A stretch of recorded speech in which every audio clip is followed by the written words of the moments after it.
রমজানে আপনি যদি একটা বুদ্ধি করেন, এক বস্তা চনা বুট আপনি যদি আপনার নিকটতম কোনো মাদ্রাসায় দিয়ে দেন, এই মাদ্রাসার ছাত্র শিক্ষক যদি আপনার চনা বুট দিয়ে ইফতার করে, 50 জন ছাত্র শিক্ষক আপনার চনা বুট দিয়ে ইফতার করলো, এবার বলুন তো দেখি আপনি কি পরিমাণ ফ্রেশ রমজানের রোজার সওয়াব পাবেন?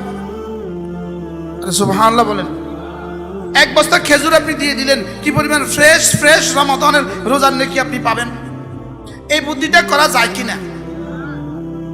আস্তে কইছে যা, কোন কথা কই কোন বিপদে পড়ি হচ্ছেন না। ঠিক আছে, আমি শুধু কিন্তু দারুল আরকামের কথা বলি নাই, কথা বলি নাই। আপনার যেখানে যেই মাদ্রাসার সুবিধা পান আপনি সেই মাদ্রাসাতে এক বস্তা চনা বুট দিয়ে দিবেন। কারণ সাধ্য আছে তো 20 কিলো দিয়ে দিবেন, সাধ্য নাই তো 5 কিলো দিয়ে দেন, সাধ্য নাই তো 1 কিলো দিয়ে দেন, 1 কিলো খেজুর দিয়ে দেন, এক বস্তা খেজুর দিয়ে দেন।